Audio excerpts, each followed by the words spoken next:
할렐루야. 우리 좌우에 계신 분들하고 인사하겠습니다. 너무 잘 오셨습니다. 예, 감사합니다. 오늘부터 제자란 무엇이냐라고 하는 것에 대한 토픽을 좀 가지고서 제자도를 우리가 함께 이제 살펴보도록 할 겁니다. 그런 가운데 어떻게 보면 재직자, 이제 우리가 직분자라고도 얘기를 하죠. 서리 집사가 되어지는 순간서부터, 그러니까 직분자가 되어지기 전까지는요, 제가 얘기해도 되죠. 그 직분자가 되기 전까지만 해도요, 사실은 교회에 나와 주시는 것만 해도 어떤 거예요, 사실은? 감사한 거예요. 그러니까 직분이 주어지기 전에는요, 이 자리를 지킬 수 있는 것만으로도 너무 감사하네요. 교재가 지금 없어요? 교재가 없으신 분 손 들으시면 전달을 해드리도록 하겠습니다. 교재 이 앞에 부분에 없네요. 미리 말씀을 해주시면. 그리고 아마 펜도 필요할 거예요. 펜도. 펜이 또 필요하니까 펜이 없으신 분들도 손을 들어서 펴주시면 주신 펜도 나눠드리도록 하겠습니다.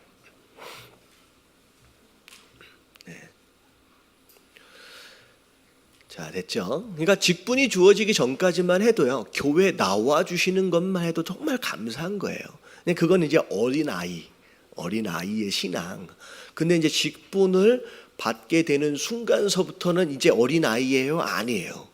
이제는 어린아이가 아니라 누군가를 돌봐야 하는 사람이 되어지는 게 직분이에요. 그러니까 서리 집사가 되어지는 순간서부터는 아기가 아닌 거예요. 이제는 이제 뭐 해야 돼요? 직분이 주어지는 순간서부터는 누군가 어린아이 되어진 사람들을 돌봐야 하는 위치가 이제 서리 집사서부터가 직분자로서의 이제 어떤 책임이다라고 생각하시면 되겠습니다. 그래서 이제 직분을 받으시는 그 순간서부터는 자, 뭐에 대해서 이야기할 수 있느냐? 제자도에 대해서 이야기할 수 있어요. 우리가 어떻게 해야 하느냐라고 하는 부분들에 대해서 바로 기준들을 세워드리면서 그렇게 끌고 나갈 필요가 있다는 거죠. 하지만 직분이 주어지기 전까지만 해도요, 교회 나오시는 것만 해도 감사한 거예요. 그래서 여기 안에서 특별히 이번에 직분자가 되어지는 상황 가운데서 이제 제자도에 대해서 배워갈 텐데, 이게 직분자가 되어짐에 있어서 최소 여기서부터가 우리가 감당해야 할 책임이구나라고 하는 것들을 생각해 볼 필요가 있습니다. 자, 그래서 어떻게 되냐면 그 수요일 날 혹시나 무슨 일이 생겨가지고 못 오시는 분들을 위해서 주일 날 보강할 수 있게끔 3시에 이제 만들어 드렸어요. 근데 이게 이제 또 교묘하게 그렇게 또 이렇게 이용하시면 안 돼요. 그러니까 원래 어디에 오셔야 되는 게 맞아요? 수요 예배에 와서 주중 예배에 참석을 못하면요, 이거 직분자가 아니에요. 그러니까 썬데이 크리스찬을 보고 집사님이라고 부르는 것 자체가 말이 안 되는 거예요. 맞죠? 여러분, 썬데이 크리스찬은 직분자가 아니에요. 집사라고 불러주면 안 돼요. 맞죠? 예, 그래서 잡사라고 불러요. 아니에요. 썬데이 크리스찬이. 그래서 기본적으로 주중 예배, 수요 예배, 금요 예배 다 나오면 좋겠지만 둘 중에 하나라도 그렇게 나와서 주중 예배를 잘 지켜주시고 훈련도 되어져야지 이게 맞는 거죠. 근데 혹시나 어떤 경우에 참석을 못해서 주일날 보강할 수 있는 시간을 뒀는데 그것만 4번 참석하겠다, 이거는 안 되는 거예요. 그래서 보강으로 되어지는 주일날 그거는요, 출석으로 한 번만 인정이 됩니다. 한 번만. 그래서 다 어디로 나오셔야 돼요? 수요 예배 나오셔야 돼요. 그게 맞는 거예요. 맞죠? 여러분, 제가 남자분들은 군대 다녀오신 분들은 어디 남자들끼리 만나고 뭐 하면 군대 이야기 많이 하잖아요. 근데 특별히 군대 다녀오신 분들 가운데 아주 자존감이 뭐라 그럴까요? 프라우드하게 생각하는 사람이니까 프라이드가 높은 사람들이 있어요. 어디 다녀온 사람들이 그래요? 우리 교회 해병대 혹시 나오신 분 계세요? 엄청이네. 해병대 나오신 분들 굉장히 프라이드가 강해요. 예.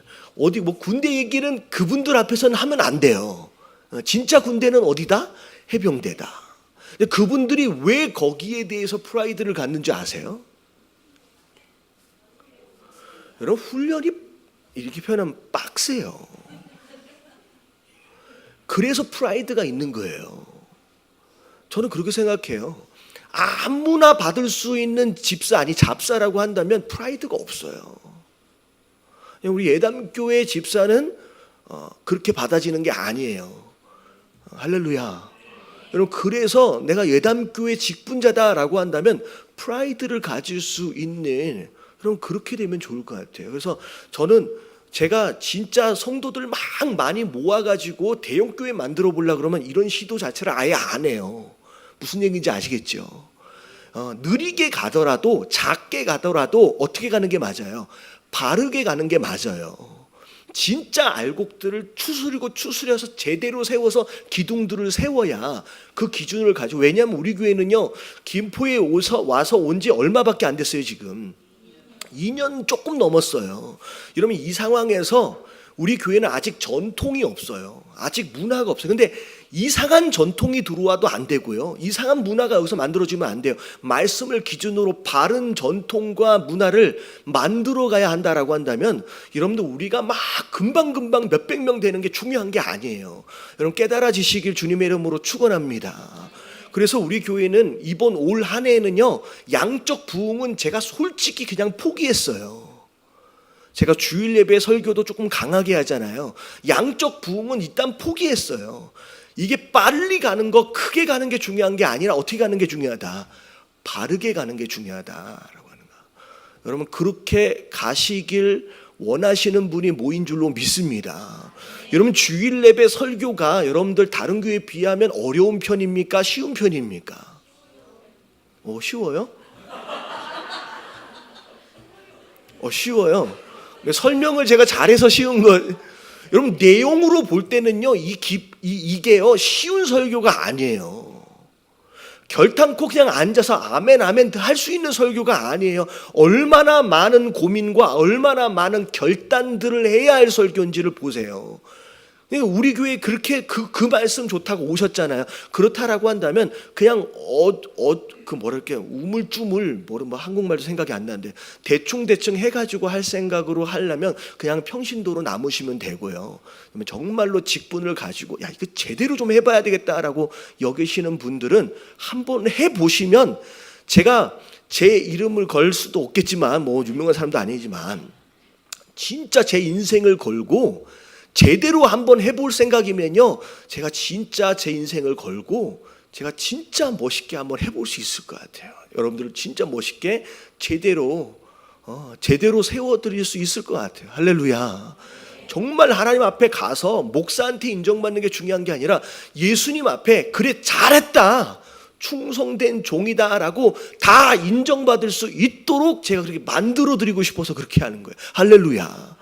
여기 교회 안에서 어떻게 인정받고 어떻게 대접받는 게 중요한 게 아니라 심판대 앞에서 인정받는 게 훨씬 더 중요한 거예요. 여러분, 그렇게 하기 위해서 예담교회가 세워진 거예요.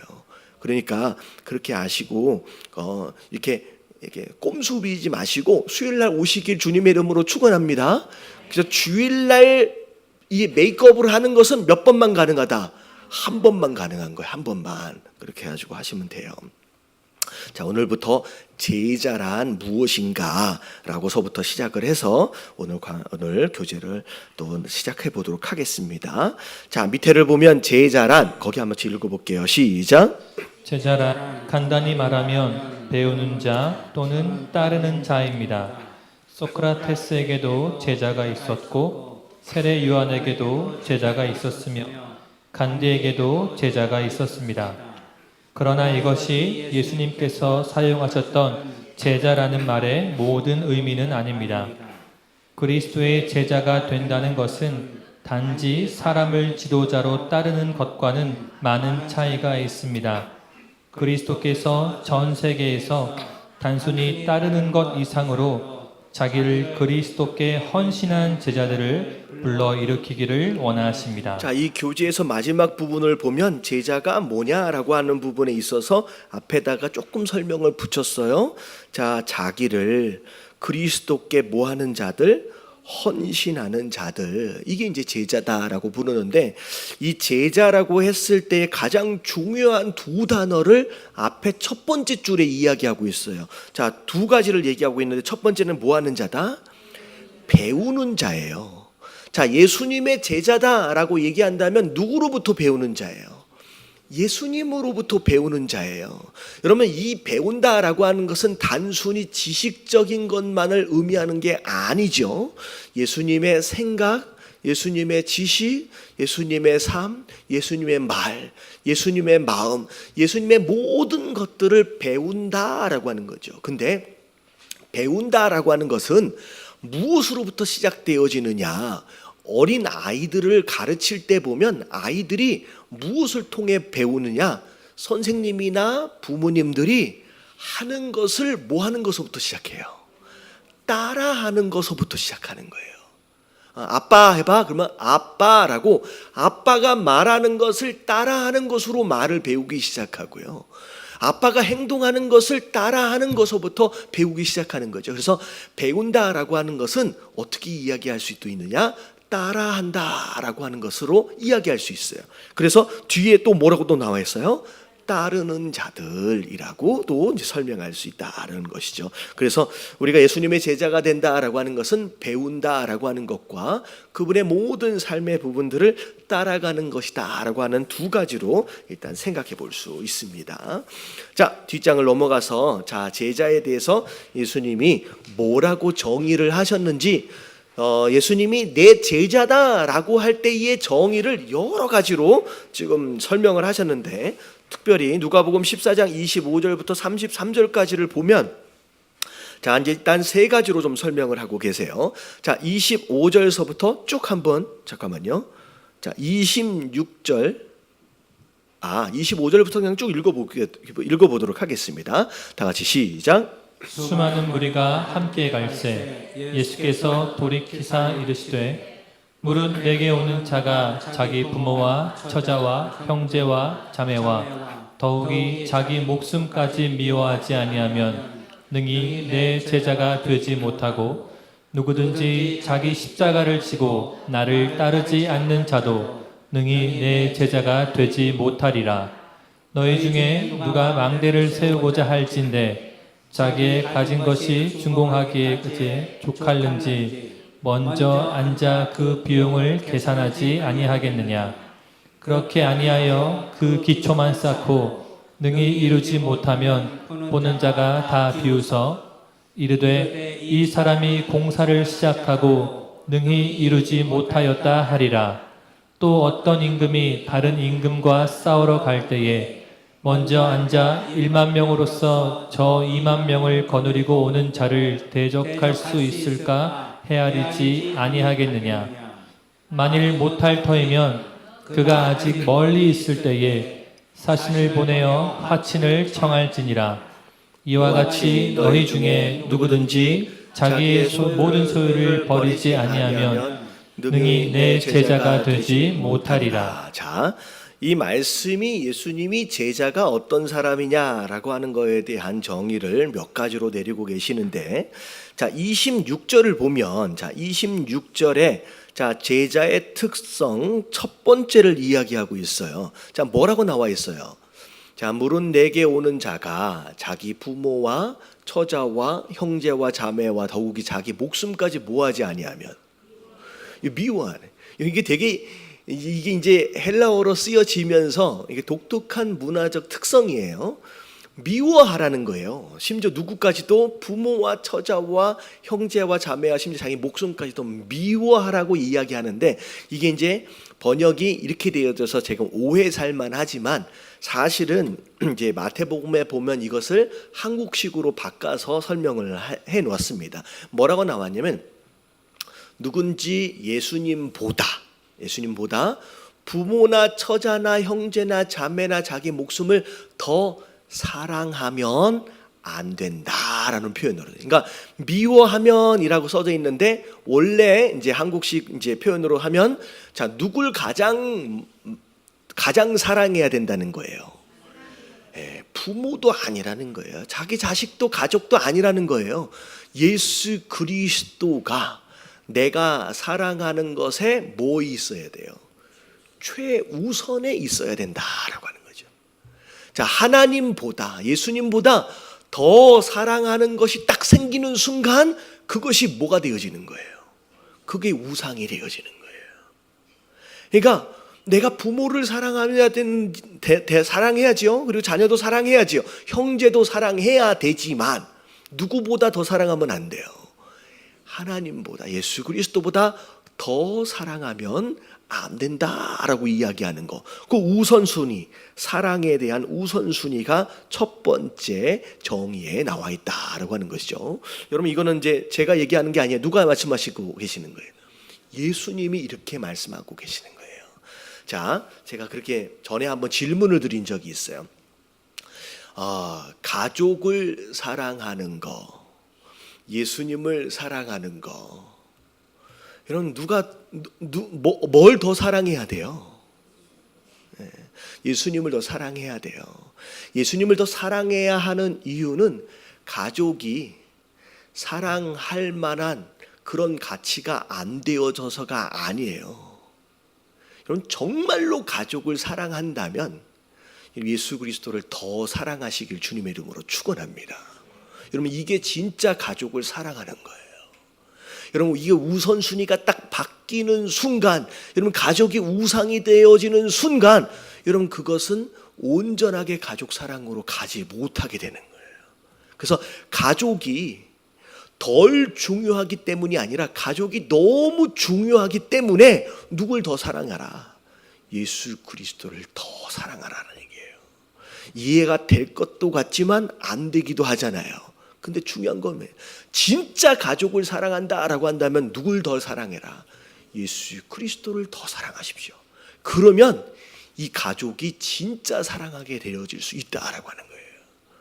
예수 그리스도의 사랑, 예수 그리스도를 향한 사랑이 무너져 버리면요, 가족을 향한 사랑은 그냥 이기적인 자기 만족일 뿐이에요. 진짜 사랑하는 게 아니다라는 거죠. 그래서 26절에 나와 있는 첫 번째 기준이 뭐냐면 누구를 더 사랑하느냐라고 하는 부분에 있어서 최우선에 누가 있어야 돼요? 예수 그리스도가 있어야 하는 것이 제자 되어짐의 첫 번째 특성이다라는 거죠. 자, 27절에 자, 제자 되어짐의 두 번째 특징이 뭔지 자, 27절에 보면 자, 누구든지 자기 십자가를 지고 나를 따르지 않는 자도 능히 내 제자가 되지 못하리라. 자, 두 번째 특징이 뭐냐면 자, 누구를 따라야 돼요? 예수 그리스도를 따라야 하는데 뭐를 짊어지고? 자기 십자가를 짊어지고요. 여러분 이게 제자 되어짐의 두 번째 특징입니다. 자, 십자가가 뭐냐? 어떻게 보면 죽기 위해서 자기 사형 어떻게 보면 틀이거든요. 어떻게 보면 이 십자가를 짊어진다라고 하는 것은 그렇게 편안하고 안락한 삶의 모습이 아니다. 다시 말하면 제자가 되어지는 순간 우리의 삶 안에서의 일부분, 어떻게 보면 많은 부분에서의 편안함과 안락함을 뭐 할 수 있어야 된다는 거예요.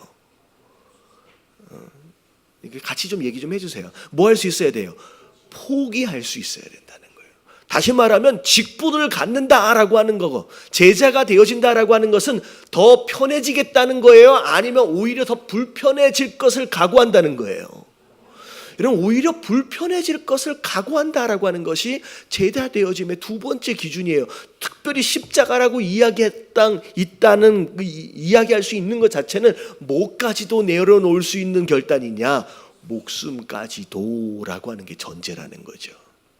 어떻게 보면 오늘 제자 훈련 딱 끝나고 나서 이거 안 되겠는데 라고 포기할 사람도 있을 것 같아요. 좀 어린 거 좀 이게 내비게이터 교재예요. 내비게이터. 그래서 이게 좀 강하더라고요. 어쨌든 하나님의 말씀이니까. 자, 33절에 자, 세 번째 기준이 뭔지를 한번 보세요. 다 같이 시작. 이와 같이 너희 너희 중에 중에 누구든지 자기의 모든 소유를 버리지 아니하면 능히 내 제자가 되지 자, 못하리라. 뭐에 대한 문제가 세 번째예요. 물질에 대한 문제가 세 번째예요. 이걸 예수님께 다 내놔라. 여러분, 이게 이단들이 이걸 잘 사용해가지고 어떻게 해야 돼요? 전부 다 팔아가지고 다 내놔라 이런 얘기를 하거든요. 이게 다 내놔라라고 하는 이야기가 아니라 뭐에 대한 것이야? 물질에 대한 주인이 누구냐라고 하는 거에 대해서 정리가 되어야 된다는 거예요. 왜냐하면 물질이 또 다른 신이 되어지거든요. 또 다른 신이. 그러니까 세 번째는 물질에 대하여 하나님 앞에 뭐 할 수 있어야 된다. 경건할 수 있어야 된다라고 하는 것이죠. 그냥 물질에 욕심이 많은 사람들은 제자 되어지기 너무 어려워. 그래서 복음서에 보면 젊은 관원 그 부자가 와가지고 뭐 때문에 쌓아놓은 게 너무 많아가지고 물질 때문에 예수님 제자가 못 됐잖아요. 뭐 혹시 집에 금송아지 막 몇 마리 두고 계신 분 혹시 계세요? 그냥 버릴 게 별로 없기 때문에 우리는 괜찮은 것 같아요. 그렇잖아요. 저기 강남에 가면요, 강남에 가면 이게 제일 마음에 걸릴 것 같아요. 왜냐하면 집에 쌓아놓은 게 너무 많아가지고 버릴 게 너무 많으면 뭐 고민이 되겠죠. 근데 우리는 뭐 쌓아놓은 거 별로 없잖아요. 그렇죠? 예. 그러니까 물질에 대해서 이것도 우선순위예요. 뭘 더 사랑하느냐, 내가 물질을 더 사랑하느냐, 주님을 더 사랑하느냐라고 하는 거에 대해서 정리가 되어져야 한다라고 하는 것이죠. 자, 그러면서 자, 2절에 보니까 2번을 보면, 자, 미워한다라는 말의 의미를 좀 더 잘 이해하려면 마태복음 10장 37절을 읽어보라. 자, 미워한다는 얘기는 진짜 미워한다는 얘기가 아니라 뭐에 대한 내용이다? 더 사랑하면 안 된다라는 뜻을 의미한다라고 제가 말씀드렸어요. 자, 2번 같이 한번 읽어볼게요. 당신은 시작. 당신은 이 특성들이 외부로 나타나는 행동이라고 생각합니까? 혹은 내적인 마음의 자세라고 생각합니까? 아니면 그 둘 다입니까? 자, 당신의 대답을 설명하십시오. 자, 뭐일 것 같아요? 외부적인 것만을 이야기해요? 내부적인 것만을 이야기해요? 이건 둘 다를 의미하죠. 내 마음의 태도에서부터 실질적으로 살아가는 내 삶의 열매까지를 다 포함하는 것이 바로 이 내용의 기준들이다라고 하는 거죠. 자, 예수님께서 어떠한 행동이 제자의 삶의 특징이 되어야 한다라고 말씀하십니까? 라고 하면서 이 오른쪽에 보면 표가 있어요. 표가 있는데, 자, 요한복음 8장 31절에 보면 우리가 제자 되어진 자로서 또 외적인 행동에 어떤 부분들이 있어야 되는지를 세 가지로 좀 설명을 하고 있습니다. 자, 일단 31절 같이 한번 읽어볼게요. 시작. 그러므로 예수께서 자기를 믿는 유대인들에게 이르시되 너희가 내 말에 거하면 참으로 내 제자가 되고. 자, 여기에서 말하고 있는 제자 되어짐의 또 다른 기준, 첫 번째는, 자, 그 사람이 뭐에 있어야 돼요? 예수님 뭐에 있어야 돼요? 말에 있어야 된다라고 하는 것은 예수님 말씀 안에 있어야 된다. 이걸 조금 더 쉽게 풀어내면 예수님 말씀에 뭐 하는 사람이 제자예요? 순종하는 사람이 제자예요. 순종하는 사람이 제자예요.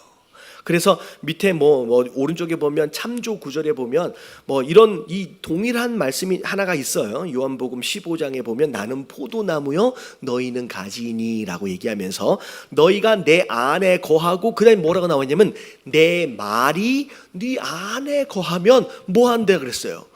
구하는 대로 내가 다 응답하겠다라고 말씀하셨어요. 근데 구하는 대로, 이게 어떻게 보면 예수님 말씀이 우리 안에 있다라고 하는 이야기는 그분 말씀에 순종하는 자라고 하는 것을 전제하는 것이다라는 것이죠. 그래서 첫 번째, 자, 예수님의 제자 되어지려면 첫 번째 기준이 예수님 말씀에 뭐 하는 사람이다?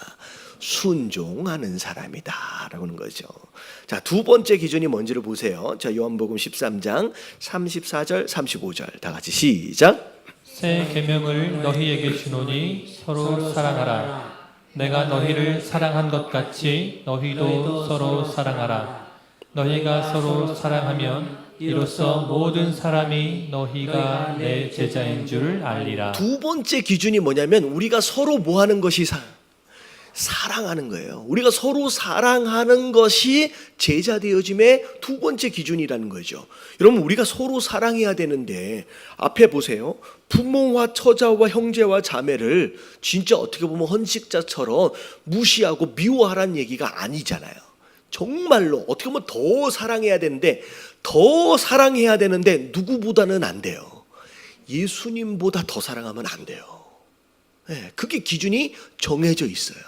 그러니까 정말로 우리가 부모나 자식이나 형제나 누구든 내 주변에 있는 모든 자들을 사랑해야 한다라고 하는 것 자체가 어떻게 보면 제자 되어짐의 기준이다라고 하는 것이죠. 어떻게 보면 뭐 참조 구절로 보면 뭐 하나님을 사랑하는 것과 이웃을 사랑하는 것에 대한 구절들은 너무나도 많겠지요. 그렇게 좀 생각하시면 되고요. 그럼 세 번째가 뭐냐? 자, 요한복음 15장 8절 다 같이 한번 볼게요. 시작. 너희가 열매를 많이 맺으면 내 아버지께서 영광을 받으실 것이요 너희는 내 제자가 되리라. 세 번째는 뭐 하는 사람이 제자예요? 열매를 많이 맺는 사람이 제자예요. 열매를 많이 맺는 사람이. 근데 자, 도대체 이 열매가 뭘까? 여러분, 이 열매가 뭐예요? 여러분, 여기서 이게 열매가 꼭 나오면 꼭 어디 쪽으로 가버리는 사람이 있냐면 성경 안에 보면 열매 앞에 뭐가 붙어요? 꼭 뭐가 있잖아요. 성령의 열매 쪽으로 꼭 가버리는 사람이 있거든요. 근데 여기서 얘기하고 있는 열매는 성령의 열매를 말하는 게 아니에요. 뭐가 열매일까요? 여러분, 나를 통하여 구원을 받은 또 다른 생명이 열매예요. 다시 말하면 결국 제자는 뭐 하는 사람이어야 돼요? 전도하는 사람이에요. 그리고 그 전도하는 것으로 말미암아 그 새로운 그 생명이 양육되어지고 훈련되어져서 또 다른 성도가 세워져요. 그래서 사과 나무의 진짜 열매는 사과가 아니에요. 말씀드렸잖아요. 사과 나무의 진짜 열매는 사과가 아니에요. 뭐가 진짜 열매예요? 왜 또 거꾸로 가버렸어? 거기를 그렇게 가는 게 아니에요. 사과 나무의 진짜 열매는 사과가 아니라 또 다른 사과 나무예요. 이거 갑자기 또 딱 얼음처럼 얼어버렸어요. 무슨 얘기냐면 나의 또 다른 열매는 나를 닮은 또 다른 누구예요? 성도예요. 저의 목사 되어진 저의 진짜 열매는 성도의 수준이 아니라 저를 닮은 또 다른 목사를 세우는 게 저의 진짜 열매인 거예요. 그러니까 사과나무의 궁극적인 열매는 사과가 아니에요. 사과 안에 씨가 있잖아요. 그 씨로 뭐 하자는 얘기예요? 또 다른 사과나무를 길러자는 얘기예요. 그러니까 여러분들이 맺어야 할 궁극적인 열매는 전도함으로 인하여 여러분들을 통하여 구원받는 그 영혼이 여러분들의 열매가 되어진다라는 거죠. 그래서 결국 세 번째는 뭐 하는 자가 제자의 모습이다. 전도하고 선교하는 사람이 제자 되어짐의 세 번째 기준이다라고 하는 것이죠. 그래서 자, 1번서부터 2번까지의 전체적인 어떻게 보면 6가지 기준들을 예수님이 말씀하셨는데 제자가 뭐냐라고 하나로 뭉쳐서 생각해 보면 저도 이 교재에 해답이 없어요. 해답이 없어서 저도 이제 공부해 가지고 가지고 나오는데 이건 뭐 정리해 보니까 안 되더라고. 그래서 자, 이제 기본적으로 6가지가 다 들어가야 돼요. 예수님이 말씀하고 계시는 제자는 그냥 단순히 배우는 자고 따르는 자다라고 이야기되어질 것이 아니라 이 6가지가 다 들어가는 거예요. 자, 첫 번째, 누굴 제일 사랑하는 사람. 부모도 아니고 자식도 아니고 예수 그리스도 하나님을 제일 사랑하는 사람이 되어야 한데, 심지어 십자가를 진다라고 하는 것은 육신적인 편안함과 안락함을 뭐 할 수도 있다. 포기할 수도 있는 사람이에요. 포기할 수도 있는 사람. 심지어는 무엇에 대한 것까지도, 물질에 대한 것까지도. 물질의 주인이 누구예요? 내가 아니라 주님입니다 라고 하는 걸 스스로 고백할 줄도 알 뿐만 아니라 예수님 말씀에 뭐 하는 사람이에요? 순종할 줄도 알고, 우리에게 허락하시는 모든 관계들을 뭐 할 줄도 알아야 돼요. 사랑할 줄도 알아야 되고, 궁극적으로 뭘 열매를 맺어야 돼요. 전도함으로 말미암아 나를 닮은, 뭐 이렇게 생각하면 나는 너무 못하는데 이러면 안 되겠죠. 그러니까 내 좋은 점들을 닮은 또 다른 성도들을 전도하고 양육하고 길러낼 줄 아는, 그 열매를 맺을 줄 아는, 바로 그게 진짜 제자 되어짐의 모습이다라고 하는 거. 이게 예수님이 말씀하시는 제자도의 정의다라고 하는 거. 여러분 깨달아지시길 주님의 이름으로 축원합니다. 자, 그러니까 여기까지 얘기를 하면, 자, 제자 되는 게 쉽다 어렵다? 어렵죠. 그래서 4번을 보니까 한번 읽어볼게요. 시작. 예수님께서 제자에게 요구하시는 수준은 높습니다. 당신은 예수님께서 자기를 따르는 자들에게 왜 이러한 수준의 삶을 원하신다고 생각합니까? 왜 원하신다고 생각해요? 여러분, 이게 지금 기준을 정해놨잖아요. 여러분, 이 기준대로 살아보려고 생각해 보니까 쉬워요, 어려워요? 이게 딱 들어보니까 이게 할만하겠다라고 하는 사람 하면 손 한번 들어봐요. 이건 뭐 열심히 한번 하겠네. 아무도 없을 거예요. 여러분, 어떻게 보면 10계명에 나와 있는 율법보다도 어려워요. 근데 중요한 건, 자, 율법을 주신 이유가 율법을 다 지켜 행해서 구원을 받으란 얘기가 아니라 그랬어요. 그 율법을 통하여서, 자, 누구를 만나야 돼요? 예수 그리스도를 만나야 되는 거예요. 그게 율법의 목적이에요. 여러분, 이 기준도 마찬가지예요. 여러분, 이대로 다 할 수 있는 사람이 있다 없다? 솔직히 목사인 저도 쉽지 않을 것 같아요. 근데 이걸 진짜 할 수 있느냐? 여러분, 해봐요. 그러면 진짜 이게 안 된다라고 하는 걸 깨닫게 돼요.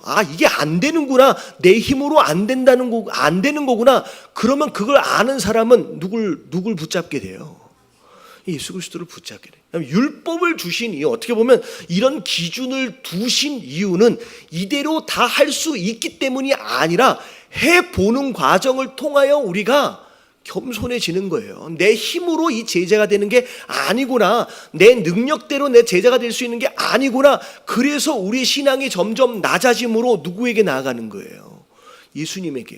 그래서 정말로 이걸 제자가 돼보겠다라고 노력하는 사람이면 사람일수록 오히려 뭐 할 수 있느냐? 더 기도하는 사람이 되는 거예요. 더 예배하는 사람이 되는 거예요. 내 힘으로 내 의지로 되는 게 아니다라고 하는 것을 깨달아 가면서, 무슨 내용인지 아시겠죠? 그래서 이대로 할 수 있다라고 하는 게 아니라 기준은 이미 정해 주셨어요. 이대로 되어질 수가 없어요. 그래서 우리가 1년 동안 직분자가 되어지면서 결단은 했지만 다 지킬 수가 있어요, 없어요? 어렵지요. 그거를 통하여 겸손해지는 거예요.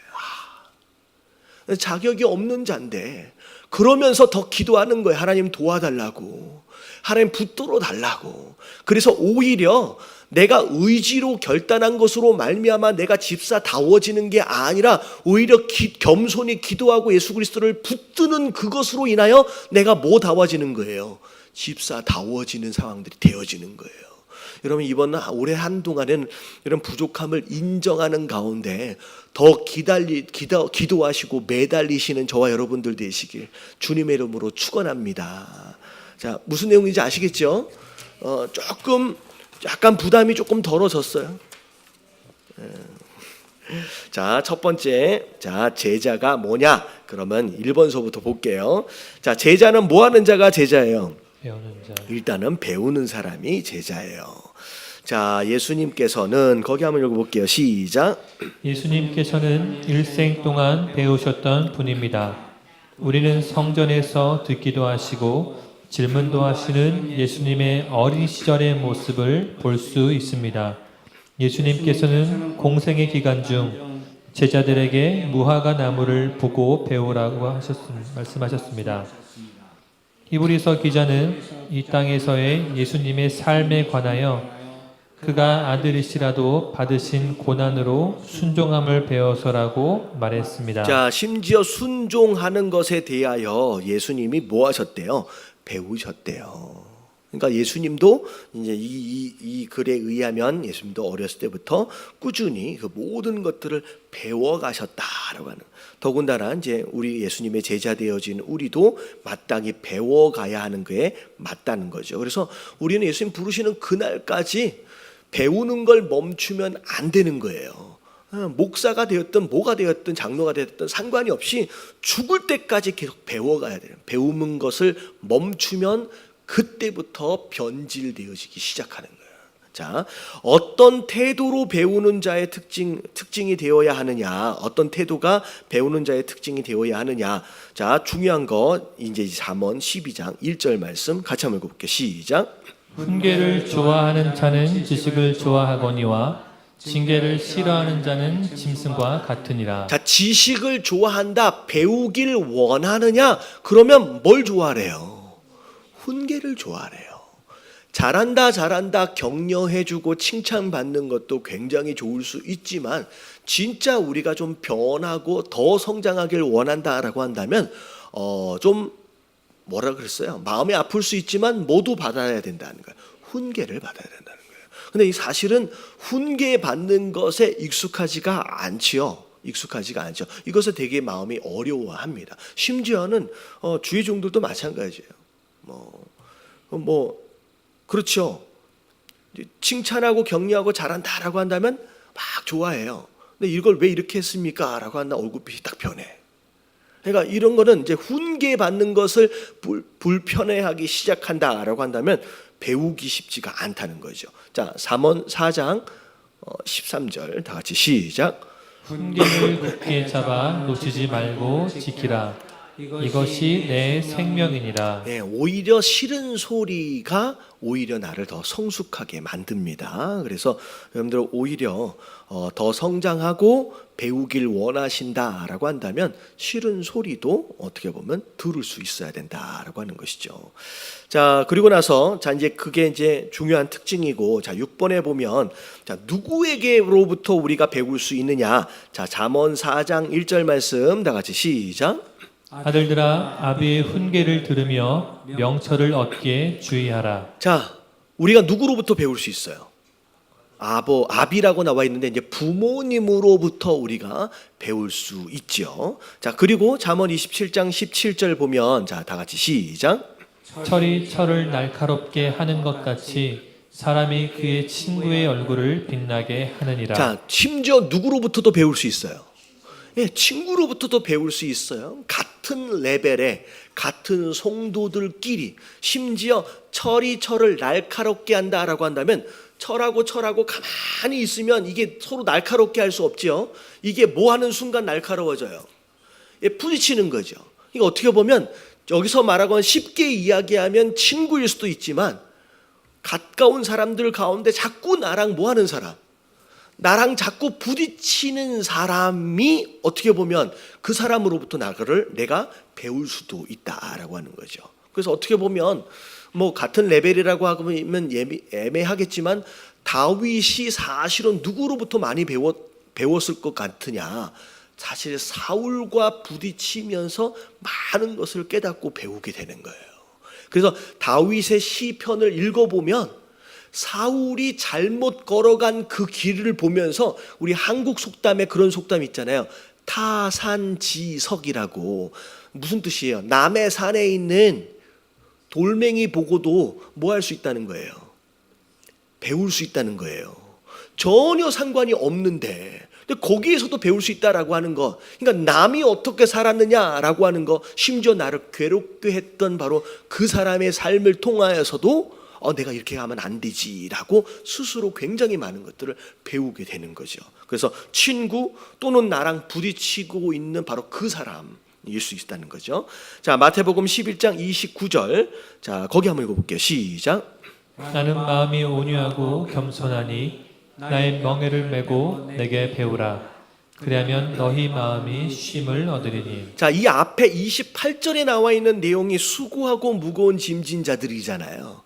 다 내게로 오라라고 말씀하셨어요. 이거 누가 말씀하시는 것이냐? 예수님이 말씀하시는 거예요. 예수님이 말씀하시는데 나의 멍에를 메고 내게 배우라라고 얘기했잖아요. 그러면 1차적으로 누구한테 배울 수 있는 거예요? 지금 말씀하고 계시는 예수님을 통하여 배울 수 있어요. 그리고 심지어 요 말씀 안에를 잘 들여다보면 무엇을 통하여 또 배울 수 있어요. 이 말씀을 잘 보세요. 무엇을 통하여 배울 수 있어요. 자, 예수님으로부터 배우는 게 1차적인 배움이에요. 두 번째로 얘기하면 뭘 매래요? 멍에를 메고 내게 배우래요. 그 결국은 무엇을 통하여 배운다? 내게 짊어지어 주신 그 멍에를 통하여 배우는 거예요. 그래서 여러분들이 교회 안에서 예배만 드린다고 배워지는 게 아니에요. 말씀을 많이 들었다고 배우는 게 아니에요. 결국 그 배운 것을 실천할 수 있는 곳, 그리고 그것으로 말미암아 성숙해질 수 있는 현장은 무엇을 메고 있는 거예요? 이 명예가 뭐예요, 사실은? 이게 직분이고요. 이게 사명이에요. 내게 맡겨주신 일이에요. 결국은 예배 많이 드리고 성경 공부 많이 한다고 성숙해지고 배워지는 게 아니라 뭐 하는 걸 통하여 직분 가지고 열심히 헌신하고 봉사하는 일하는 것을 통하여 배우는 거예요. 그래서 아무리 책에서 배웠다라고 할지라도 실제적으로 현장에서 해보지 않은 사람은 안 되는 거예요. 그러니까 현장을 통하여 배우는 거예요. 그래서 여러분 직분이 주어졌다, 여러분들에게 할 일들이 생겼다라고 하는 것은 이런 멍에로 주어진 것과 동시에 뭘 하기 위해서 주신 거예요? 배우도록 하기 위해서 하나님께서 허락하시는 거예요. 그래서 일하기 전에는요, 내가 되게 고상하고 괜찮은 사람인 것처럼 인내심도 많고 뭐 그런 것처럼 스스로 착각하기 일쑤거든요. 근데 딱 이런 거예요. 나는 애들이 너무 사랑스럽고 이쁘대. 애들이 너무 사랑스럽고 이쁘대. 그래서 자기는 유치원 교사나 어린이집 교사를 하면 너무 잘할 것 같다는 거야. 해봐야 알아. 딱 해보고 나서 이게 아니구나라고 하는 것을 깨달을 수 있다는 거예요. 실제로 진짜 배우는 것은 책상 위가 아니라 어디에서다? 일하는 현장에서 배우는 게 훨씬 더 많습니다. 그래서 신학교에서 아무리 많이 A 학점을 맞아도 나와보니까 돼요, 안 돼요? 안 되는 거예요. 안 되는 거예요. 어려워. 그러니까 책상 위와 현장은 전혀 다른 거예요. 현장을 통하여 하나님 배우도록 하신다는 거예요. 자, 요한복음 6장 45절. 자, 다 같이 한번 읽어볼게요. 시작. 선지자의 글에 그들이 다 하나님의 가르치심을 받으리라 기록되었은즉 아버지께 듣고 배운 사람마다 내게로 오느니라. 자, 누굴 통해 배워요? 자, 여기도 두 가지를 얘기하고 있어요. 1차적으로는 아버지께 듣고 배운 사람마다 내게 오느니라 라고 나와 있잖아요. 1차적으로 우리가 누구로부터 배울 수 있느냐? 아버지 하나님으로부터 배우는 거예요. 근데 그 아버지 하나님으로부터 배우는데 어떻게 배울 것이냐? 무엇을 통해서? 기록되어진 하나님의 말씀을 통하여 배우는 거예요. 그래서 요 밑에를 보면 예수님을 통하여 배우지만, 예수님으로부터 배우지만 예수님께서 주신 멍에를 통하여 배우고, 아버지 하나님께로부터 배우지만 아버지 하나님께서 주신 말씀을 통하여 배운다라는 거죠. 자, 그리고 히브리서 13장 7절부터 8절까지. 자, 다 같이 한번 읽어볼게요. 7절만 읽으면 될 것 같아요. 시작. 하나님의 말씀을 너희에게 일러주고 너희를 인도하던 자들을 생각하며 그들의 행실의 결말을 주의하여 보고 그들의 믿음을 본받으라. 자, 너희를 인도하던 자들을 이라고 나와 있어요. 여러분, 이게 누구예요? 너희를 인도하던 자들이라고 하는 건 누구를 얘기하는 거예요? 저를 얘기하는 거예요. 저를. 이해가 안 되세요? 별로 동의 안 하시는 것 같은데?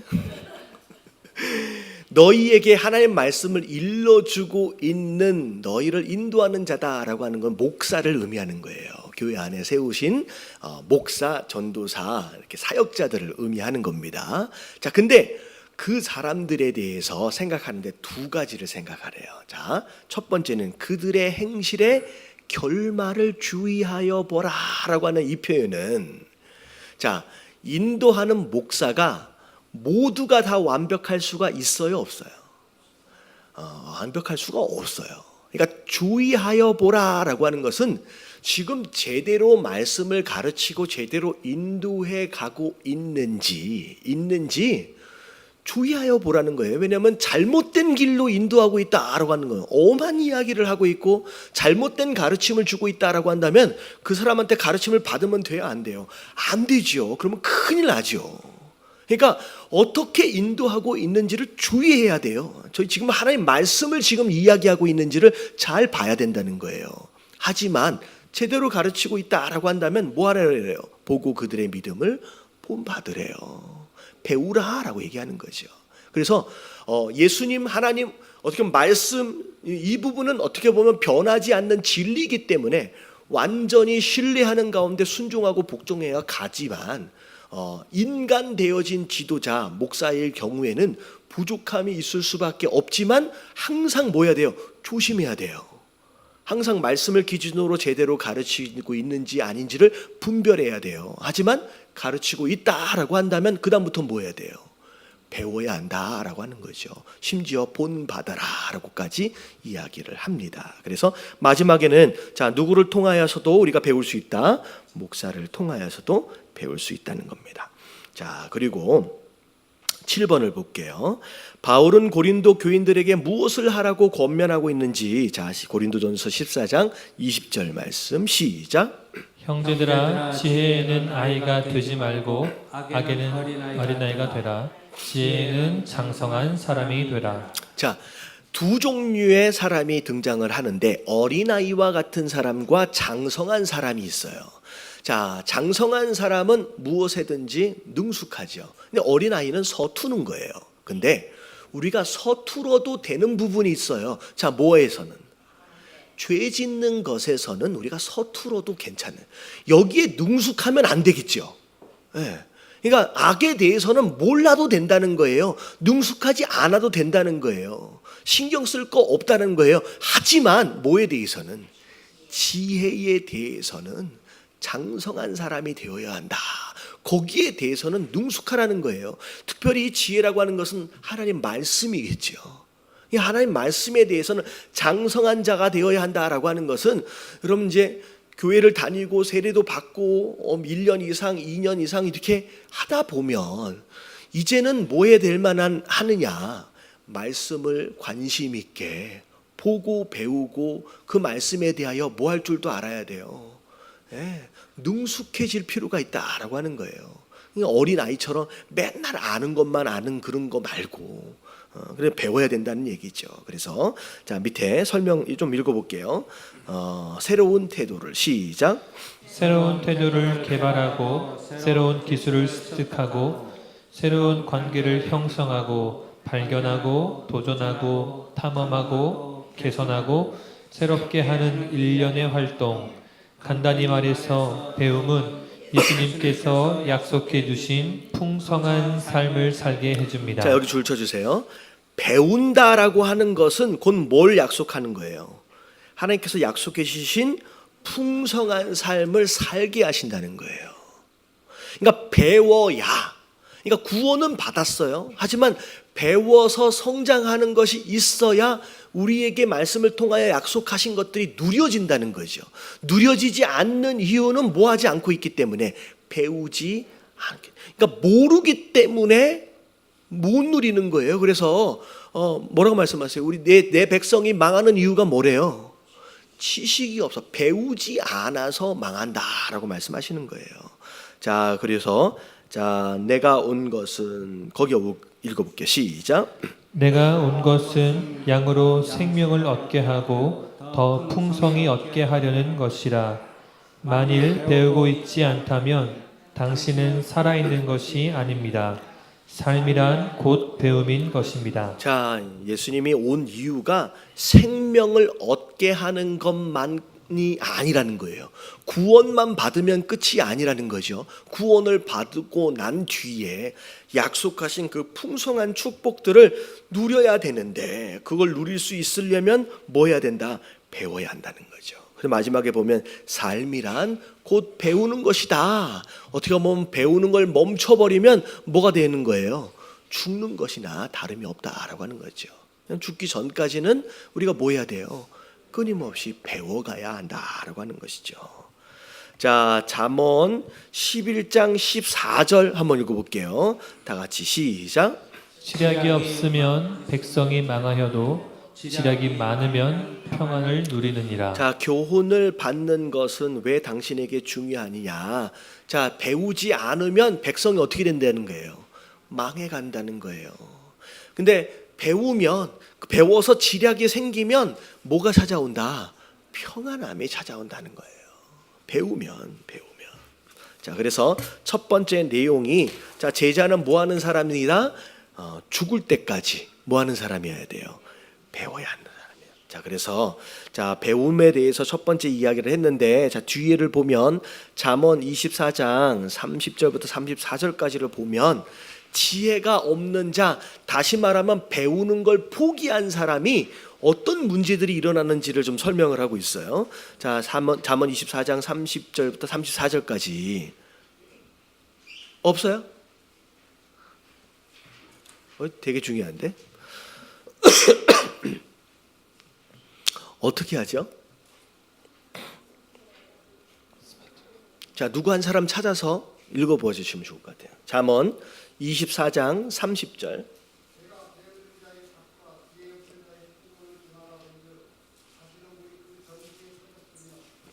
자, 거기까지요. 자, 게으른 사람, 배우지 않는 사람, 지혜가 없는 사람, 그 밭에는 뭐가 있다? 가시덤불이 많대요. 그러면 가시덤불은 우리 비유에 나와 있잖아요. 예수님 비유하실 때 그 좋은 땅에 대해서 비유했을 때 가시덩굴 많이 나는데, 이 가시덩굴은 뭐에 대한 내용이냐? 세상 욕심과 근심과 걱정이에요.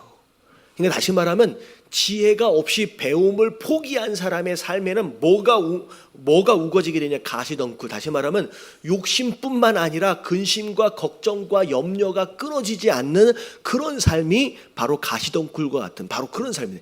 뭘 포기하면? 배우는 걸 포기하며. 그 다음에 또 뭐가 많았어요? 거친 읽어주셨는데? 거친 풀로 덮였고. 그 다음에 또 뭐가 있어요? 돌담이 무너져. 자, 거친 풀이다라고 하는 것은, 여러분, 거친 풀이 많다라고 하는 것은 반대로 얘기하면 열매가 있어요, 없어요? 열매는 없어요. 그리고 돌담이 무너졌다라고 하는 건 보호받지 못한다는 거예요. 그러니까 배움을 포기한다. 그래서 지혜 없는 자가 되어버리면요, 내 삶 가운데 어떤 문제들이 생기는지가 여기 결과적으로 나와 있는 거예요. 열매도 없고요, 보호도 없고요, 세상 욕심에 대한 것만을 막 들어와 가지고 뭐 하는 인생이냐? 근심하고 걱정하는 인생이 되어버린다는 거죠. 심지어 나중에 결론적으로 가면 그 사람은 어떤 삶이 산다? 빈궁하고 곰핍한 삶을 산다는 거예요. 영적으로 육신적으로 모든 부분에서 다 가난해져 버린다는 거죠. 그러니까 배우면 배울수록 넉넉해지고요, 풍성해지지만 배우는 걸 포기해버리면요, 점점 가난해지고 공핍해지는 거예요. 그래서 영양분이 제대로 들어오지 않으면 이파리가 뭐가 된다 그랬어요? 가시가 된다 그랬어요. 그래서 배움을 포기하는 순간 그 인생은 어디를 가나 가시처럼 다른 사람들을 상처 주고 아프게 하는 그런 일들만 하게 된다라고 하는 거죠. 그래서 배움을 포기할 것이냐 아니면 끝까지 배울 것이냐라고 하는 것에 대해서도 사실 내 인생을 어떻게 살아갈 것이냐라고 하는 걸 통하여 우리가 볼 수 있다는 거죠. 자, 두 번째, 제자가 치러야 할 값이 있어요. 자, 십자가를 지고라고 얘기했잖아요. 다시 말하면 내가 좋아하는 그 무엇인가를 잠시 포기할 수도 있어야 된다라고 하는 것인데, 사실은 이걸 희생이라고 이야기할 수도 있겠지만 더 나은 것을 위한 뭐라고도 얘기할 수 있어요. 여러분, 투자라고 생각할 수도 있어요. 투자. 자, 9번을 볼게요. 예수님께서는 제자가 되고자 하는 사람들에게 무엇을 깊이 생각해 보라고 하셨느냐. 자, 아까 아침에 읽었던 내용이에요. 누가복음 14장 28절부터 32절까지를 보면, 자, 망대를 세우려고 해요. 자, 근데 이 망대가 다 세워질 때까지 얼마나 비용이 들어갈지를 뭐 한다는 거예요? 계산해 본다는 거예요. 그리고 그걸 다 준비하고 난 뒤에 망대를 세워야 되지 않겠느냐. 뭐 그것도 계산해 주지 않고 그것도 준비해 놓지도 않고 그냥 망대를 세우려고 하다가는 무슨 일이 벌어진다는 거예요. 완공도 못하고 사람들로부터 조롱거리가 될 수밖에 없을 것이라는 거죠. 그럼 제자 되어짐도 마찬가지예요. 희생할 것에 대해서 생각하지 않아요. 내가 손해볼 것에 대해서 생각하지 않아요. 내가 포기할 것에 대해서 생각하지는 않고 그냥 막연하게 그냥 해보면 해야지, 그런 식으로 덤벼들다가는 어떻게 된다는 거예요. 나중에 제대로 지어보지도 못하고 조롱거리만 된다라고 하는 거죠. 그래서 이 제자가 되어진다, 직분을 맡는다라고 했을 때 내가 어떤 희생을 치러야 하느냐라고 하는 것에 대한 마음과 계획과 계산들이 있어야 된다는 거예요. 그냥 손해보지 않는, 손해볼 것에 대해서 생각하지 않는다라고 한다면 결국은 이도저도 안 된다는 거죠. 자, 10번. 예수님의 제자가 되기 위해서 어떤 값을 치러야 하는지를 보세요. 자, 누가복음 9장 57절서부터 62절까지를 보면, 자, 58절까지만 읽어볼게요. 시작. 길 가는 때에 어떤 사람이 여짜오되 어디로 가시든지 나는 따르리이다. 예수께서 이르시되 여우도 굴이 있고 공중에 새도 집이 있으되 인자는 머리 둘 곳이 없도다 자, 하시고. 예수님 내가 제자가 되고 싶습니다 라고 찾아온 사람이에요. 근데 예수님 뭐라고 말씀하셨느냐, 너 날 따라오려면 자, 나는 지금 뭐 하면서 살고 있는 거예요? 머리 둘 것이 없이 편안하고 안락한 그런 삶이 아니다라고 얘기하는 거예요. 어떻게 보면 예수님이 제자가 되겠습니다라고 하는 사람을 뭐 한 거랑 되게 비슷하냐면, 야, 만만하지 않어. 너 나 따라오면 뭐 한다 그래 얘기한 거예요. 고생 칙하게 할 거야. 되게 힘들어 라고 해서 그 사람을 뭐 한 것처럼 보여요. 마치 쫓아버린 것처럼 보여요. 근데 오히려 이런 각오가 없다라고 한다면 따라오지 않는 게 낫다는 거예요. 오히려 차라리. 그러니까 어떤 삶이냐라고 하는 거에 대해서 미리 알 필요가 있다라고 하는 것이죠. 심지어 편안함과 안락함. 심지어 여기 보태 보세요. 어떤 사람은 따라온다라고 하는데, 자, 아버지가 돌아가셨어요. 그래서 아버지 장사를 지내고 갈 수 있도록 해달라는 거예요. 그런데 자, 죽은 자는 죽은 자들에게 맡겨라. 그러면서 너는 어떻게 하래요? 그냥 나를 따라오라라고 하는 거예요. 이거는 뭘 포기하는 거예요, 사실은?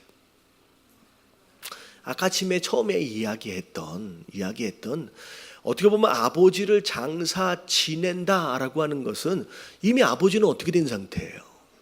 돌아가신 상태예요. 더 무엇인가를 한다라고 해서 그분이 살아날 수 있는 것도 아니고 이미 끝난 거거든요. 어떻게 보면 제가 전에 그 효도에 대해서 그런 말씀드렸잖아요. 돌아가시고 난 뒤에 무엇을 한다라고 하는 건 효도랑은 상관이 없어요. 자기만족이에요. 효도는 언제 해야 돼요? 살아 계실 때 하는 거예요.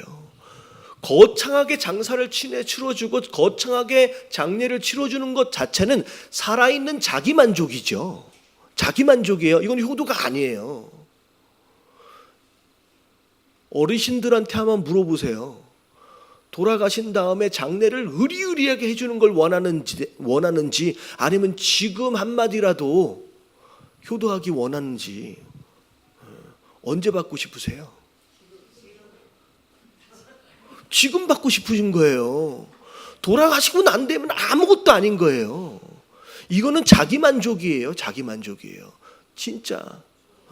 그러니까 그거에 매달려 있는 거, 그거는 아니라는, 그건 사랑도 아니고 아무것도 효도도 아니라는 거죠. 어떻게 보면 우선순위에 대한 내용이고, 그 밑에를 보면 자, 뭐라고 나와 있느냐, 부모들에게 가족들에게 뭐 하고 오게끔 해달래요. 작별 인사하고 오게다는, 이것 정도면 괜찮지 않겠느냐, 별거 아닌데. 근데 예수님 뭐라고 말씀하시냐, 쟁기를 잡고 뒤를 돌아보라, 보지 말라. 여러분, 가족들한테 가면 가족이 그래, 예수님 제자가 되는 게 얼마나 좋은데 박수 쳐줄까요? 여러분, 가족들한테 작별 인사를 하러 가는 순간 그 가족들은 그 사람한테 뭐라고 얘기할 것 같아요? 가지 마라고 얘기하지요. 왜 그 고생길을 왜 가려고 하느냐라고 반대되는 말을 할 거라는 거예요. 지금 믿음은 이걸 결정한 자기야만 있고요, 가족들은 믿음이 없어요. 여러분 조언을 들어도요 꼭 믿음 없는 사람한테 조언을 듣는 사람이 있어요. 교회 일에서 신앙에 대해서 무엇인가를 결정할 때 여러분 반드시 조언을 구하고 싶은 사람이 있다라고 한다면 여러분들보다 더 믿음이 있는 사람한테 구하시길 주님의 이름으로 축원합니다. 꼭 믿음 없는 사람한테 구해가지고 그래? 한번 더 생각해봐야 되겠는데. 여러분 이거예요. 뒤돌아본다는 건 결국 가족 만나고 한마디라도 더 하면요 결국 결정한 걸 결정한 대로 이행하지 못하는 일들이 훨씬 더 많아요. 결정했으면 앞을 보고 가라는 얘기예요. 가라는 얘기예요. 그래서 결국 뒤돌아보면 떠나질 못해요. 떠나질 못해요. 그러니까 그런 값을까지도 다 지불해서까지 가는 거예요. 그래서 제자가 되어진다라고 하는 것은 많은 사람들이 환영하고 박수 쳐주는 그런 길이 아닐 수 있어요. 오히려 외로운 길일 수 있어요.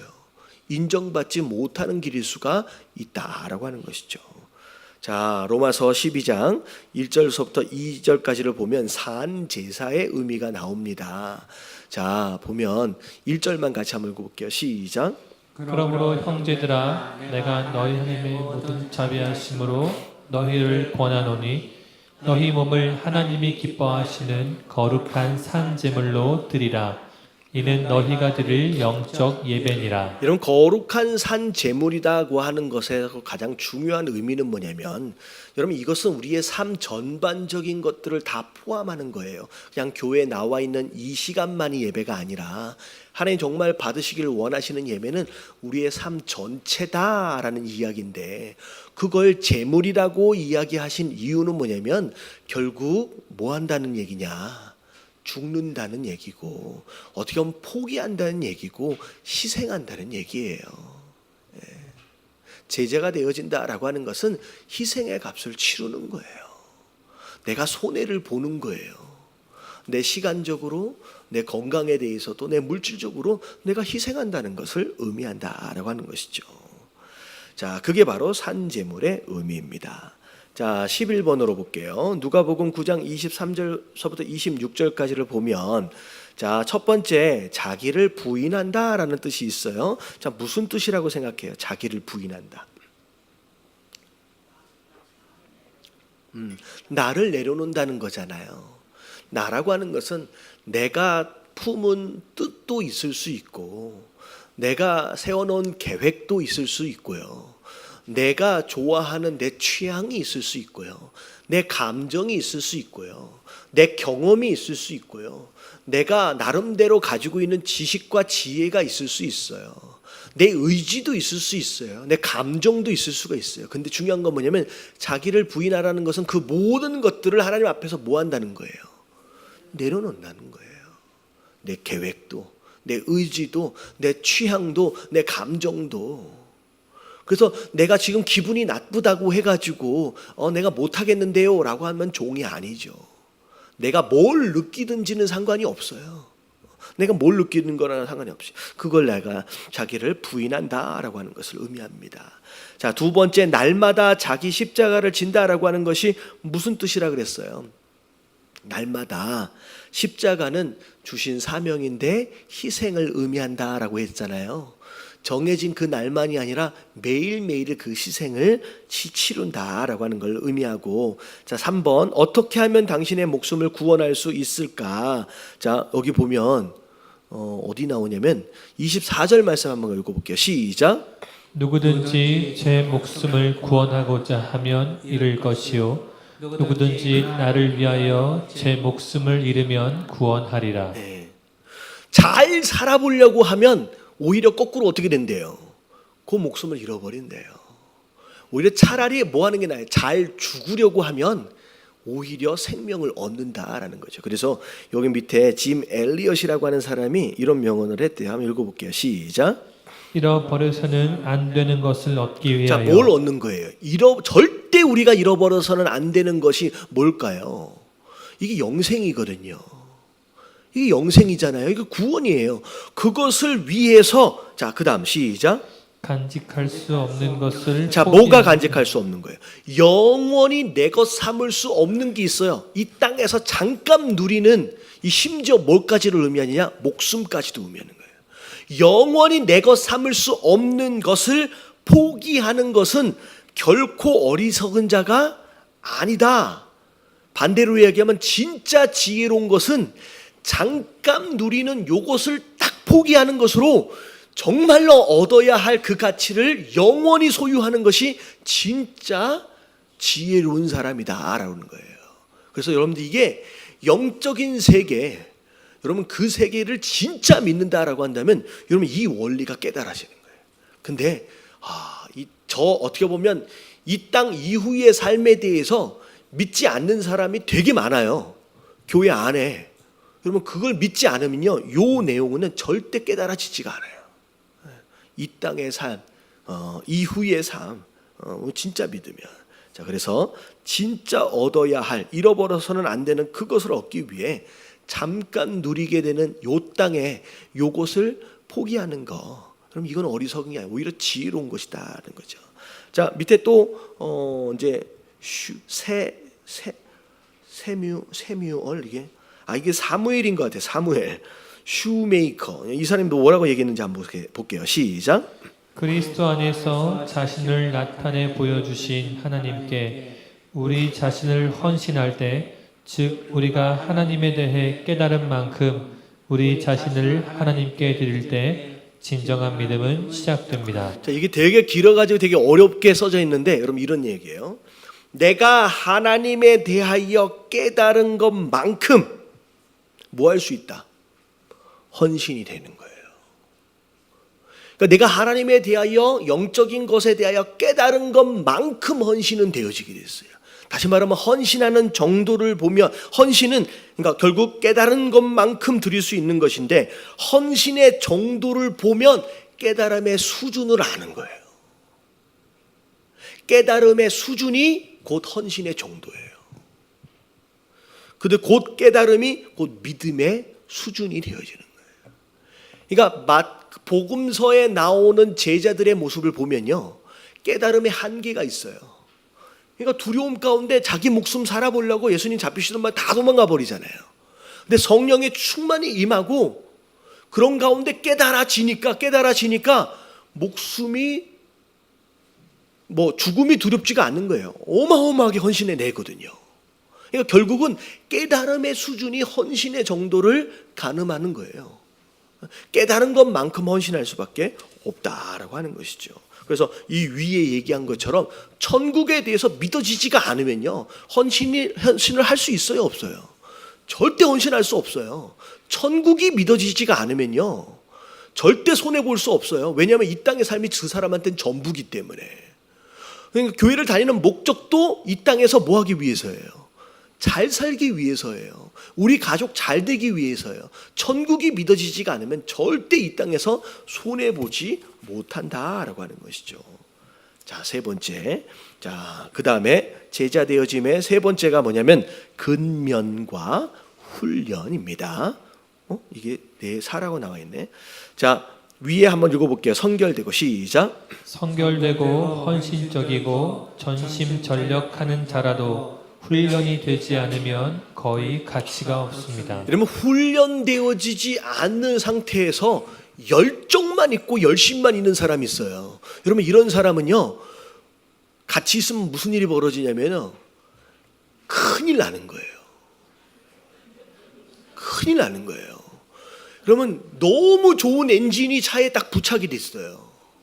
이게 1000마력이라고 해보세요. 근데 브레이크가 없어. 출발하는 순간 무엇이 예견되어져 있어요? 이미 재앙이 예언되어져 있는 거예요. 여러분, 이게 뭐가 중요하냐면 방향과 속도예요. 여러분, 뭐가 더 중요해요? 여러분, 방향이 훨씬 더 중요해요. 야생마, 어떻게 보면 달리기를 엄청 잘하죠. 근데 길들여지지 않으면요, 오히려 이게 해로움이 되어지는 거예요. 그래서 능력이 있으면 있을수록, 그래서 그 좋은 소위 말하면 몇 억씩 되는 차들 보면 엔진이 좋은 것만큼 뭐도 좋아야 돼요. 브레이크가 아주 좋은 걸로 들어갑니다.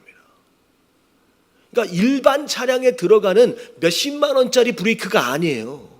엔진이 1억짜리 엔진이 들어가면요, 그에 맞는 브레이크가 들어가져야 그 차가 달릴 수가 있는 것처럼 열심히 있는 것만큼 뭐가 더 중요해요? 뭐 길들여지느냐라고 하는 게 중요해요. 이게 바로 교회 안에서는 순종이라고 얘기하는 거예요.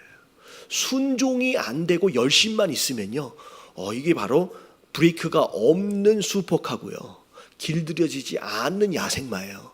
이건 오히려 달리면 달릴수록 나중에 거꾸로 돌아와야 하는, 달리는 것으로 말미암아 망가뜨린 그것을 오히려 고쳐야 되는데 시간이 더 많이 들어가는 거죠. 자, 그래서 이제 그게 이제 중요한 거죠. 그래서 훈련되지 않으면 안 돼요. 훈련되지 않으면. 자, 13번을 보면, 자, 신약 성경에서는 그리스도의 삶을 경주에 비유하고 있어요. 자, 경주하는 자다라고 한다면, 자, 어떻게 경주해야 하는지, 자, 보실게요. 24절만 한번 읽어볼게요. 시작. 운동장에서 다름질하는 자들이 다 달릴지라도 오직 상을 받는 사람은 한 사람인 줄을 너희가 알지 못하느냐. 너희도 상을 받도록 이와 같이 다름질하라. 자, 25절. 이기기를 다투는 자마다 모든 일에 절제하나니 그들은 썩을 승리자의 관을 얻고자 하되 우리는 썩지 아니할 것을 얻고자 하노라. 자, 첫 번째 경주하는 자의 가장 중요한 게 뭐예요? 첫 번째가 절제예요. 하고 싶은 것들 다 해가면서 할 수가 있는 게 아니라고 얘기하는 거예요. 그래서 그 옛날에 88 올림픽 때 되게 유명했던 선수, 그 달리기 선수 보면 뭐 먹고 뭐 달렸다 그래요. 돈이 없어가지고 뭐 라면 먹고 뭐 운동했다는 그런 얘기도 있잖아요. 근데 먹고 싶은 거 다 먹어가면서 어떻게 보면 그렇게 하고 쉴 거 다 쉬어가면서 하고 싶은 거 다 해가면서 그렇게 할 수 있는 게 아니라는 거예요. 썩어질 면류관을 위해서도 그것들을 다 절제하면서 훈련을 받는데, 우리는 썩지 않을 영원한 면류관을 기대하면서 달리고 있는 선수인데 하고 싶은 거 다 해가면서 할 수 있다 없다? 없다라고 하는 거죠. 자, 두 번째가 뭐냐? 자, 26절 다 같이 시작. 그러므로 나는 다름질하기를 향방 없는 것 같이 아니하고 싸우기를 허공을 치는 것 같이 아니하며. 자, 두 번째가 뭐가 중요해요? 다름질하는 사람이 향방이 없는 것 같이, 이게 방향이에요. 어디로 달려갈 것이냐라고 하는 거에 대한 기준이 없이 아무데나 달려가면 어떻게 면류관을 딸 것이냐는 거죠. 열심만 가지고 되는 게 아니라 어디를 달려갈 것이냐라고 하는 거에 대한 것이 정해져요. 여러분, 이게 방향이고 이게 순종이에요. 자, 세 번째가 뭐냐? 자, 27절 다 같이 시작. 내가 내 몸을 쳐 복종하게 함은 내가 남에게 전파한 후에 자신이 도리어 버림을 당할까 두려워함이로다. 네, 몸을 쳐서 복종하게 한다라고 하는 것은, 몸은요, 자, 이제 앉고 싶으면 뭐 하고 싶어요? 네, 눕고 싶고 누우면 자고 싶죠. 여러분, 이게 몸이 원하는 거예요. 그러니까 그곳을 어떻게 보면 거슬러 가는 거예요. 오히려 거꾸로. 네. 그래서 쳐서 복종시켜라 라고 하는 건 이게 이제 어떻게 보면 훈련의 모습이다라고 하는 거죠. 자, 그리고 나서 14번을 보면 히브리서 12장 1절부터 2절까지. 자, 1번을 보면 그리스도인들이 경주를 마치지 못하도록 방해하는 것이 있어요. 자, 뭐가 방해한대요? 자, 1절을 보면, 자, 증인들이 있으니 모든 무거운 것과 얽매이기 쉬운 죄를 벗어버리고 나와 있잖아요. 모든 무거운 것이라고 하는 건 뭘 의미하느냐? 무거운 짐은, 인간이 짊어지고 가는 대표적인 무거운 짐이 뭐라고 얘기했냐면 근심과 걱정이에요. 그러니까 근심과 걱정이 우리의 경주를 방해하고요. 그다음 두 번째가 얽매이기 쉬운 죄가 우리의 경주를 방해한다는 거예요. 세상에 대한 근심과 걱정, 그 세상 죄에 대한 것이 우리의 경주를 방해한다. 당신은 어떻게 달려야 하느냐라고 하는 부분에 있어서, 자, 무엇으로 경주하라고 나와 있느냐? 죄를 벗어버리고 뭘로써? 인내로써. 참을한 얘기예요. 어떻게 보면 달리다가 금방금방 면류관이 보이고 성과가 보이면 인내라는 단어를 안 썼겠죠. 어떻게 보면 오랜 시간 동안 기대한 것과는 다른 어떤 그런 열매들로 참아야 할 필요가 있다라고 하는 거예요. 달리고 있을 때 당신은 어디를 바라봐야 하느냐? 누굴 바라봐야 돼요? 예수 그리스도를 바라보자라는 거죠. 아까 제가 얘기한 것처럼 우리의 방향은 예수 그리스도예요. 예수 그리스도께로 그분의 말씀, 그분의 방향을 따라서 거기에 순종하는 것이 우리의 방향성이다라는 거죠. 자, 예수님의 삶은 어떤 면에서 당신으로 하여금 이 경주를 하도록 동기를 부여하느냐? 자, 여기 밑에를 보면 그는 그 앞에 있는 무엇을 주셨어요? 기쁨을 위하여. 그래서 앞에 놓여 있는 그 기쁨을 위하여 십자가를 참으셨대요. 심지어 부끄러움을 개의치 않으셨대요. 그러고 나서 지금 예수님 어디 계세요? 하나님 보좌 우편에 앉아 계세요. 잠시 참는 것으로 말미암아 지금 보좌에 계시는 거예요. 바로 이게 우리에게 주시는 동기부여라는 거예요. 우리에게 허락하신 이 땅에서의 잠깐 우리가 참으면요, 예수 그리스도께서 그 기쁨과 더불어 그 보좌에 앉으신 것처럼 우리가 앉을 그 자리가 있다라고 하는 것이죠. 자, 디모데후서 2장 3절부터 6절까지 보면 세 종류의 사람이 나와요. 자, 3절부터 6절까지 보면 첫 번째 4절을 보니까 누가 나오느냐? 병사가 나오고, 두 번째가 경주하는 자 선수가 나오고, 그리고 6절에 보니까 수고하는 농부가 나온다는 거죠. 자, 병사도 선수도 농부도 자, 원하는 그 무엇인가를 얻기 위해서 앞에 나왔던 것처럼 절제해야 되죠. 훈련돼야 돼요. 하루만 잠깐 가지고 뭐 해가는 걸로 안 되는 거예요. 근면하고 성실해야 된다. 자기 몸을 복종시켜야 되는 그런 모든 것들이 함께 다 이제 연결되어져 있다라고 하는 거죠. 그래서 자, 16번을 보면 근면과 훈련은 그리스도의 제자 되어지는 것과 어떻게 연관이 됩니까? 이제 근면이다라고 하는 것은 매일매일 성실하게 살아가는 삶의 모습이에요. 그게 곧 훈련이에요. 그냥 교회에 와가지고 어떤 집회에 참여해가지고 갑자기 불받아서 내가 뭘 변했느니 안 했느니, 갑자기 변한 사람은 거꾸로 갑자기 뭐 할 수도 있어요. 또 거꾸로 또 변할 수도 있어요. 변질될 수 있어요. 매일매일. 그래서 우리가 교회에서 직분자 되어지는, 특별히 제자 되어지는 자들에게 주일 예배뿐만 아니라 주중 예배도 성실하게 이렇게 나와서 예배하고 할 수 있도록 격려하는 이유가 그런 게 굉장히 중요합니다. 그래서 반복해서 훈련하고 연습하는 거 매우 중요해요.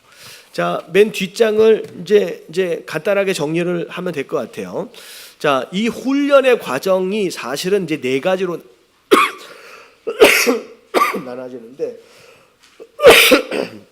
1번, 2번, 3번, 4번 한번 읽어볼게요. 시작. 처음부터 시작. 의욕, 결심, 단행, 훈련. 아, 내가 해야 되겠구나라고 하는 마음이 들어오는 거예요. 그게 의욕이에요. 그 다음에 해보자라고 결심하는 게 이제 결심이죠. 그런 다음에 결심만 가지고 내 삶이 변하느냐? 안 된다는 거예요. 3번에 뭐가 있어야 돼요? 단행하는 거예요. 그래서 내가 이제 새벽 예배를 한번 드려봐야지. 그러면 내가 진짜 일어나기 위해서 시계를 맞추는 그 행동, 그러니까 그 결단이 실제로 되어질 수 있도록 내가 움직이는 것이 단행이에요. 그 다음에 자, 시계를 맞춰놔도 자, 문제가 뭐냐면 딱 시계를 울리는 순간 딱 꺼버리고 자면 돼요, 안 돼요? 안 되는 거예요. 그게 이제 그것이 일어날 수 있도록 한 번, 두 번 반복해서 계속 해가는 것이 곧 뭐가 되는 것이냐? 훈련이 되는 거죠. 그래서 사실 수요예배, 금요예배가 되었던 일하시는 분들 같은 경우에는 이제 피곤해요. 일하고 나서 딱 집에 들어오시면 나가고 싶지가 않죠. 아니에요? 네. 집에 딱 들어와서 밥 딱 먹어버리면요, 그때부터 나가고 싶지 않은 거예요. 여러분들 이 유혹이 참 쉽지 않은 거예요. 그래서 차라리 오실 수만 있으면 집에서 밥 드시지 마시고 그냥 교회 일찍 와버리세요. 일찍 오면 7시 전까지만 오면 웬만하면 밥이 남아 있거든요. 그러니까 차라리 여기서 드셔버리세요. 그러면 예배 드리기가 훨씬 더 수월해요. 그러니까 이게 훈련해가는 과정이에요. 그러니까 나태함에 빠져버리고 게으름에 빠질 수 있는 상황들을 최대한 걸러내면서 그래도 참여해봐야지, 그래도 예배 드려야지, 훈련 받아봐야지 라고 하는 노력들이 우리 안에 필요하다는 거죠. 그래서 그렇게 훈련되어져야 돼요. 그래서 교회 안에 이렇게 단행하고 훈련되어진 자들이 좀 더 나은 자들이 이런 분들이 직분자로 세워지고, 그래야 그분들이 전도하고 양육하고 훈련하고, 그러면 점점 직분을 받으면 받을수록 어떻게 되어져 가는 거예요. 우리가 더 성화되어지고 더 거룩해지고 더 나아가져야 되는데, 이런 훈련과 단행과 이런 것이 전혀 없이 그냥 교회에 몇 년을 다녔느냐라고 하는 것을 따라서 직분을 받으면 이게 돼요, 안 돼요? 아무것도 안 되는 거예요. 그래서 심지어 목사가 되고 장로가 되어도 전도를 어떻게 해야 될지도 몰라. 아무것도 모르고 이렇게 되어져서는 안 된다라고 하는 것이죠. 그래서 여러분들 이제 결단을 하신 분들, 오늘 이제 첫 강의를 딱 듣고서 이게 난 못하겠는데 라고 마음을 먹으신 분들도 혹시 계실 수도 있어요. 여러분 차라리 이게 안 될 것 같다라고 한다면 빨리 그냥 포기를 하시고 그냥 훈련을 받으러 그냥 나오세요. 그냥 직분 이 직분 받는 것 자체가 중요한 게 아니니까, 그게 목적이 아니니까. 그냥 그렇게 하시고, 오히려 이 강의를 들어 이거 내가 신앙생활을 여태까지 어떻게 해왔는지, 내가 이게 너무 허접하게 해왔다라고 여겨지시는 분들은 우리 예담교회 오신 김에 언제까지 계실지는 모르겠지만 제대로 좀 하고 가라거리 얘기만 하면 안 되겠죠. 제대로 해보시게 되길 주님의 이름으로 축원합니다. 제가 제 말을 잘 걸러서 하고 있죠. 그러니까 우리 예담교회 왔으면 좀 제대로 좀 해보자고요. 할렐루야. 저도 목사가 된 김에 좀 제대로 좀 해보려고 목사가 된 거예요. 아멘. 네, 제가 그렇게 해서 목사가 된 거예요. 그러면 제 마음가짐과 더불어 예담교회는요, 그냥 제대로 좀 하는 분들이 좀 모여가지고 그렇게 또 직분도 좀 갖고 좀 열심히 좀 해봤으면 좋겠습니다. 네. 그래서 독특한 교회가 됐으면 좋겠어요. 예담교회는 너무 희한해, 정말로 달라도 너무 달라라고 할 만한 그런 교회가 됐으면 좋겠어요. 좋은 의미 속에서.